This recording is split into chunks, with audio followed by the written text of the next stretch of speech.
Bonjour à toi et bienvenue pour cette météo énergétique. Alors, je donne des nouvelles de la suite de notre super jeu qu'on a démarré avec ces énergies qui nous poussent toujours plus loin dans l'élévation de notre taux vibratoire et la compréhension de nous-mêmes. Alors depuis la semaine dernière, vraiment j'ai cherché à plonger dans cette énergie, à vraiment comprendre ce qui se passait au niveau de ce qui nous était proposé, avec ces fluctuations énergétiques hyper puissantes qui nous ont tellement tous impactés avec une multitude de symptômes que je ne vais pas répéter.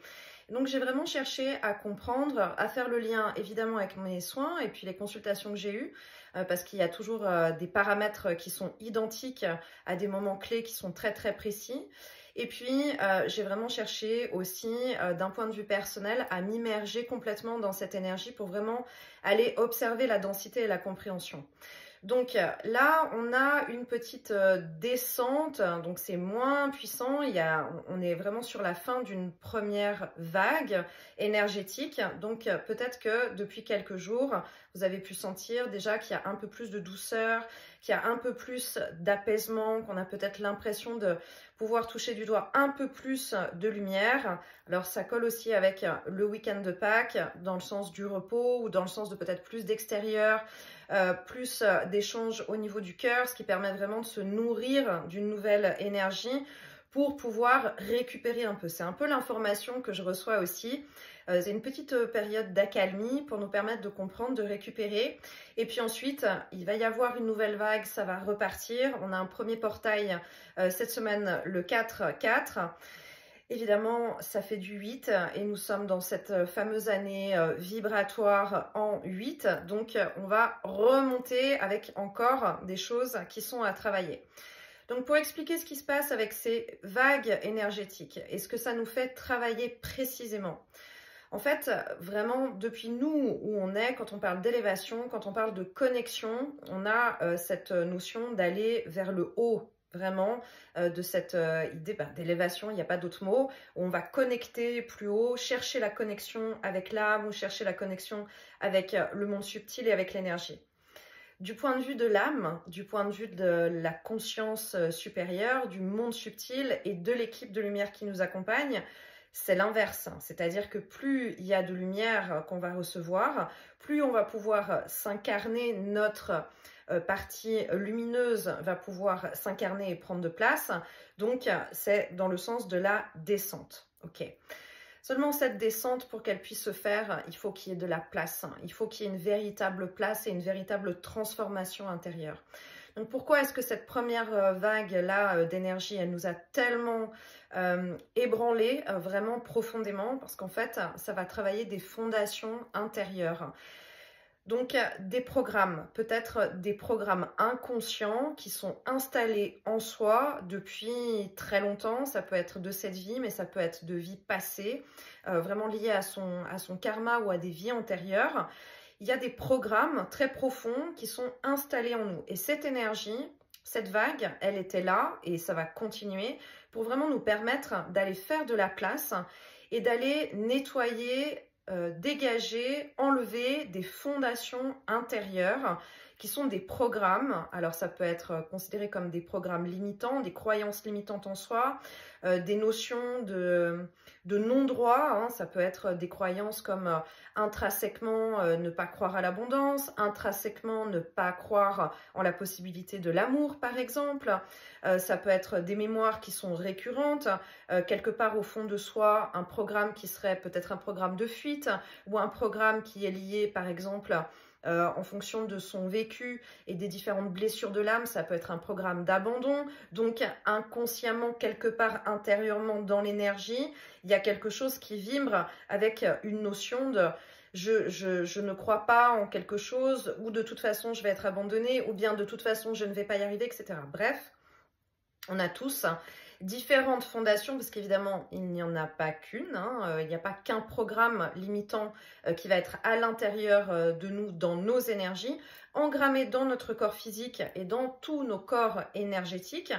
Mais là, c'est vraiment au niveau profond du corps physique. notamment au niveau de la colonne vertébrale. Donc si vous avez vraiment des blocages, des douleurs, des points qui peuvent se déplacer, qui sont au niveau de la colonne ou bien qui sont aux alentours de la colonne vertébrale, des points très précis, ben ça résonne exactement avec ce que je suis en train de dire.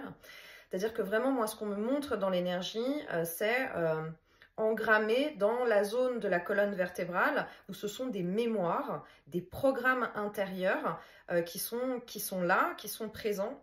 Et donc la clé pour sortir de cette dualité qu'on vit avec cette densité énergétique, sortir quelque part de toutes les sensations désagréables qu'on a pu avoir dans la colère, la révolte, la volonté d'abandon, le côté laissez-moi tranquille et je ne veux plus et je ne vais pas y arriver, je ne vois pas l'intérêt de m'incarner. En fait, il y a vraiment cette idée de tourner quelque part autour de soi avec l'énergie, en réflexe égotique, en réflexe de personnalité humaine. On a tendance à déjà toujours regarder à l'extérieur, je me sens comme ça à cause de l'énergie ou je me sens comme ça à cause d'une situation extérieure et ça génère des émotions, etc. Et là, ça fait un moment que dans les météos énergétiques, j'ai toujours cette information qui revient de tourner le miroir vers soi, tourner le miroir vers soi. Et en fait, tourner le miroir vers soi, qu'est-ce que ça a fait? Ça fait vraiment une idée de réflecteur avec cette densité énergétique qu'on a reçue pour vraiment aller regarder à l'intérieur. Donc on est en plein dedans. Il y a quelque chose que on peut faire par exemple en allant se coucher ou alors avant un soin énergétique ou alors avant par exemple une méditation ou une contemplation. Il y a vraiment la clé, c'est de poser l'intention de l'acceptation. J'accepte de regarder énergétiquement ce qui me bloque. J'accepte de regarder quel programme est engrammé à l'intérieur de moi et quel programme est limitant. Du moment où on va poser cette intention d'acceptation, d'accord en fait, avec son âme, son moi supérieur, son équipe de lumière, vraiment on a la possibilité de recevoir des informations et d'avoir quelque chose qui remonte. Et quand on commence ça, ce qui est super intéressant à faire, et vraiment je suis en plein dedans depuis une semaine dans cette compréhension, c'est de voir à quel point une image, quelque chose qu'on va libérer, entraîne une autre image, quelque chose d'autre va se libérer, qui entraîne encore quelque chose d'autre.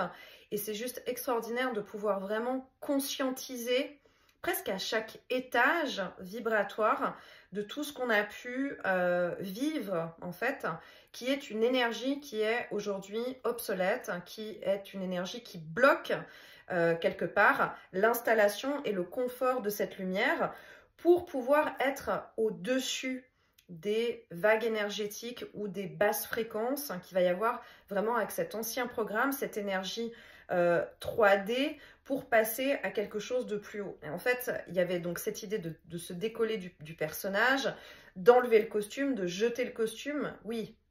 Mais qu'est-ce qui a profondément caché à l'intérieur du costume encore, qui a une vibration? Ça ne veut pas dire que d'un point de vue mental ou d'un point de vue émotionnel, ce ne sont pas des choses que nous avons réglées. Probablement, il y a énormément de choses où c'est très clair, où des deuils ont été faits, où des compréhensions ont été faites sur des traumatismes, sur des blessures de l'âme, etc. Mais d'un point de vue vibratoire, ça ne suffit pas. C'est un peu l'idée, et vraiment là ce qu'on me montre en ce moment. Donc il y a cette intention de guider la lumière, de guider l'énergie pour aller nettoyer sur des points qui sont extrêmement précis. Et en fait, ce que ça me montre, c'est un peu comme le poids, en fait, quand on est vraiment au fond de l'eau, qu'on est lesté par un poids au fond de l'eau, comme si c'était des ballons, des poids comme ça. Ben, à chaque fois qu'on va pouvoir aller mettre de la lumière sur quelque chose, ben, y a un poids qui descend et il y a ce ballon qui monte vraiment dans l'eau et qui remonte à la surface. Et ensuite, on a la possibilité d'être vraiment au-dessus de l'eau, au-dessus de cette densité, où en fait, ce qu'on me montre, c'est une possibilité d'être un peu comme ça sur sur un tapis volant. Ça me donne un peu cette impression d'Aladin, d'être sur un tapis volant et de pouvoir un peu comme ça flotter au-dessus des vibrations, au-dessus des choses qui vont nous permettre de prendre un petit peu plus de recul. Et quand on arrive à prendre un peu plus de recul, on arrive du coup à mieux travailler énergétiquement sur soi et à mieux comprendre les impacts énergétiques et ce qui se passe. Donc, c'est important de vraiment se poser avec soi. C'est une clé qui est proposée parce que l'autre chose qu'on m'a montré dans cette idée de densité énergétique, si on visualise que ce sont des couches vibratoires, il y a cette énergie de 3D, il y a cette énergie de 5D vers laquelle on tend à aller avec l'élévation des vibrations de manière collective, électromagnétique de la Terre, etc. Et cette idée d'ascension planétaire. Mais il y a comme entre les deux une espèce de... Ça me montre comme un filet d'élastique qui est extrêmement dense. Probablement, évidemment, il y a toujours des énergies puisque c'est un combat ombre-lumière quelque part dans un sens. Il y a cette dualité à dépasser, donc il y a aussi des énergies qui sont là et qui sont vraiment dans cette espèce de filet qui est très très dense et dans lequel on peut complètement rester agrippé. C'est cette zone en fait qui probablement a donné cet effet de colère, cet effet d'agacement, cet effet de fatalité, cet effet de ras-le-bol parce que c'était extrêmement dense et pas du tout confortable. Et donc on a la possibilité, en étant dans l'acceptation, d'aller travailler à l'intérieur de soi avec l'énergie, de pouvoir dire ok, j'accepte parce que je comprends que ça parle de moi et qu'il y a quelque chose en moi qui résonne pour que je puisse aller le voir. L'énergie, les vagues énergétiques que nous recevons sont parfaitement orchestrées. Notre chemin est parfaitement orchestré. Toutes les situations que nous pouvons vivre, de manière générale, mais vraiment très particulièrement en accéléré et avec cette année vibratoire, chaque élément, chaque situation que nous vivons est là pour nous permettre de visualiser, de comprendre et de transformer une vibration pour ensuite matérialiser une nouvelle réalité. C'est cette année vibratoire du 8. Encore une fois, le dessin du 8 avec la boucle du haut qui va représenter le monde subtil quelque part. Ensuite, la boucle du bas qui représente la densité de la matrice. Et puis, il y a donc ce goulot d'étranglement dont je parle depuis aussi plusieurs semaines qui est là et cette zone n'est pas confortable. Cette zone, c'est exactement cette espèce de filet qu'on me montre dans l'énergie où ça coince dans le passage, dans un sens, dans l'autre. Qu'est-ce qui coince? Ce sont des résonances avec nos propres énergies, avec des vibrations engrammées qui sont à l'intérieur de nous. Et tout est fait pour nous accompagner à libérer ça. Donc ça passe, cette clé, de l'intention. Accepter de regarder en soi ce que nous vivons à l'extérieur, quelles sont nos réactions par rapport à tel ou tel événement ou telle situation, de se dire, par exemple, si quelque chose m'a mis extrêmement en colère, ok, qu'est-ce que ça a créé dans cette colère? Avec quoi est-ce que ça résonne? Et on peut aller poser l'intention en allant se coucher ou en allant méditer, de dire, ok, montrez-moi avec quoi est-ce que ça résonne. Et probablement, il peut y avoir donc des images, des informations, ça peut être des rêves, ça peut être des cauchemars, c'est pas très important finalement. On n'a pas forcément besoin réellement de comprendre et d'aller chercher ou de se rappeler de ce qui va nous être montré parce que sinon on va accrocher le mental dessus et c'est pas l'idée du tout. C'est vraiment une idée de libération. Mais ça peut aussi se passer très en conscience pour ceux qui visualisent facilement, qui sont en connexion facilement ou bien qui sont très connectés pendant le sommeil, où il peut y avoir vraiment beaucoup d'informations et c'est extrêmement intéressant de pouvoir comprendre et de pouvoir noter. Pour moi, ça fait une bonne semaine que je suis dessus et je comprends bien que ce n'est pas terminé. Probablement, il y a une idée de préparation aussi avec la prochaine vague, mais c'est vraiment puissant dans ce travail de fondation intérieure. Et c'est aussi ça, aller vers ce nouvel être quelque part. Ce nouvel être, on s'est débarrassé de tout ce qui était à l'extérieur changement de vie, reparamétrage de plein de directions, maintenant très fort pour une majorité depuis plusieurs années, compréhension de la différence entre le personnage, l'âme, l'énergie, connexion, etc. Donc il y a vraiment avoir fait un travail depuis l'extérieur vers l'intérieur. Et là, on a la possibilité de faire ce travail dans son monde intérieur. Dans ce travail énergétique de connexion, on a aussi beaucoup cherché à, encore une fois, aller se connecter vers le haut. Depuis fin de l'année dernière, je répète aussi que ce qui nous est demandé maintenant, c'est de redescendre cette énergie et de la vivre ici pour pouvoir l'expanser ici. Donc, ça veut vraiment dire aussi se servir de cette énergie pour aller nettoyer les mémoires et l'intérieur de tout ce qui a été engrammé en termes de personnages. Je dirais qu'il y a encore peut-être quelques mois en arrière, en tout cas des années certainement, on allait probablement contacter d'autres personnes très connectées qui avaient la possibilité, elles, de pouvoir nous aider parce que nous-mêmes, on n'arrivait pas forcément à aller voir ces points. Mais l'élévation de la vibration continue et tout est fait pour nous connecter, récupérer nos capacités naturelles.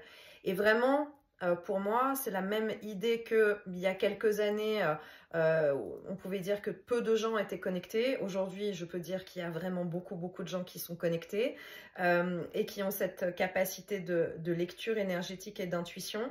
Maintenant, on a ce nouvel outil. On peut aussi dire, ok, je vais aller pouvoir regarder en moi clairement ce qui se passe. C'est une histoire de soi à soi. Et encore une fois, quand on veut changer sa réalité, on change d'abord sa vibration. Voilà.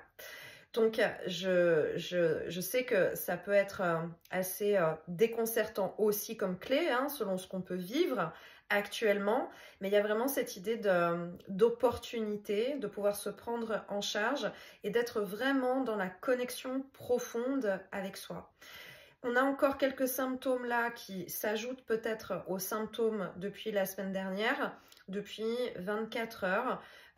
Dans cette transformation énergétique, il peut y avoir un petit peu des étourdissements, vraiment la tête qui tourne, de nouveau une notion de perte d'ancrage, parce qu'on passe de nouveau dans une autre tranche énergétique, donc il faut de nouveau que tous nos paramètres, quelque part, se réadaptent pour pouvoir reprendre un petit peu pied. Ce que ça me montre, c'est comme quand on est dans l'eau et qu'on a beaucoup nagé, et quand on sort de l'eau et qu'on marche un peu sur la plage, bon, on est un peu château branlant comme ça quand on sort de l'eau, parce que c'est pas la même, comment dire, c'est pas la même... j'ai pas le mot, la même pression, la même attraction, bref, il faut qu'on retrouve un petit peu notre équilibre. C'est un peu ce qu'on peut ressentir là aussi dans ces prochains jours, d'être sorti de cette tempête quelque part dans l'eau et puis de pouvoir reprendre un peu notre souffle actuellement. Donc, je donnerai certainement plus d'informations dans les jours à venir puisqu'il va y avoir ce portail. Probablement qu'un soin va se présenter puisque je suis très sensible au portail à chaque fois. Donc, je verrai quelles informations viennent. Mais il y a cette idée d'abord peut-être de faire vraiment ce travail personnel avec soi-même, d'accepter d'aller prendre cette clé et de regarder quel programme est-ce qu'on a encore à nettoyer en soi. Voilà. Donc j'espère que ces informations vont pouvoir vous accompagner, vous éclairer un petit peu plus pour ces prochains jours. Moi, ça m'a fait vraiment beaucoup de bien. Et c'est une nouvelle dimension quelque part de cette découverte de soi en conscience. Et ça, c'est plutôt chouette à vivre. Et voilà, c'est le travail aussi de cette élévation et de cette connexion, de cette quête, de comprendre où on va, qu'est-ce qui nous est demandé, comment est-ce que ça fonctionne, comment est-ce qu'on est accompagné. Et puis, il y a toujours un cadeau, des fois il est très mal emballé, on est d'accord, pour nous dans notre incarnation humaine. Mais il y a toujours une clé, il y a toujours une raison, il y a toujours vraiment l'éclairage qui arrive. Et ça renforce la confiance aussi, je pense. Hein. C'est-à-dire que même quand on est à des moments donnés tellement bas et puis tellement mal. Il faut se rappeler qu'à chaque fois qu'on a déjà vécu ça et qu'on a traversé des étapes comme ça, la compréhension, elle est venue après. Donc c'est toujours aussi cette confiance en l'âme, cette confiance en l'univers, cette confiance en l'orchestration, de dire, ok, si ça se passe comme ça, c'est qu'il y a bien une raison. Et c'est vrai que moi, mon truc à moi, c'est d'aller trouver la raison. Une fois que j'ai trouvé la raison, je suis ok, j'ai besoin de comprendre. Et ça me permet aussi de pouvoir mieux vous accompagner au travers des vidéos ou bien au travers des soins. Et encore une fois, je vois que tout est tellement aligné et parfaitement orchestré, puisque sans avoir cette clé que j'ai découvert vraiment au fur et à mesure des jours, c'est vraiment ce qui s'est retrouvé dans les soins que j'ai eu au quotidien, où finalement pour chaque personne, il y avait quelque chose de l'ordre d'aller chercher un point précis d'un programme, de quelque chose de profond, de quelque chose où vraiment chaque personne pouvait en parler avec beaucoup de légèreté, en disant oui, c'est passé ça, mais c'est ok. Oui, d'un point de vue mental, ok. D'un point de vue émotionnel, c'est ok. D'un point de vue énergétique, par contre, finalement, ça ne l'était pas tant que ça et il y avait encore quelque chose à nettoyer. Donc, je me réjouis que vous puissiez tester, me dire comment est-ce que ça vous parle. Si peut-être vous avez déjà constaté ça les jours précédents sans forcément avoir réussi à mettre des mots dessus, mais probablement, peut-être que ça va vous permettre de comprendre ce qui s'est passé dans les connexions et les informations que vous avez pu recevoir. Et voilà, je me réjouis de vous lire et je me réjouis de vous retrouver très bientôt. Avec plein d'amour et plein de lumière. Bye bye.